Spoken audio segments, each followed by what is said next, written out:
नमस्कार मित्रांनो, Marathi news YouTube चॅनलमध्ये आपल्या सर्वांचं स्वागत आहे। सर्वप्रथम आपण या यूट्यूब चॅनल नवीन असाल तर चॅनलला सबस्क्राईब व बाजूच्या बेल आयकॉनला प्रेस करा। केंद्र सरकारी कर्मचारी त्याचबरोबर पेन्शनधारकांना नवीन 8वा वेतन आयोग लागू करण्यास केंद्र सरकारकडून मंजुरी देण्यात आली आहे। या संदर्भातील सविस्तर महत्त्वपूर्ण अपडेट पुढील प्रमाणे जाणून घेऊयात।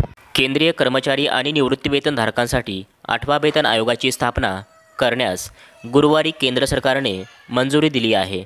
संरक्षण क्षेत्रातील कर्मचाऱ्यांसह केंद्र सरकारचे कर्मचारी आणि निवृत्तीवेतनधारक यांना नव्या वेतन आयोगाचा लाभ होऊन त्यांच्या वेतन व भत्त्यात घसघशीत वाढ होणार आहे।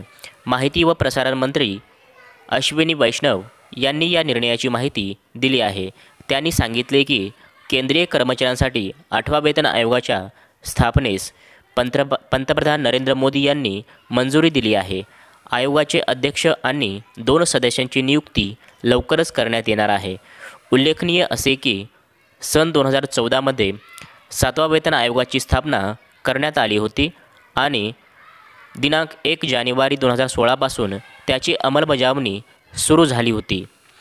सदर 8वा वेतन आयोगाचा लाभ 15 लाख केंद्रीय कर्मचारी त्याचबरोबर 65 लाख पेन्शनधारकांना होणार आहे।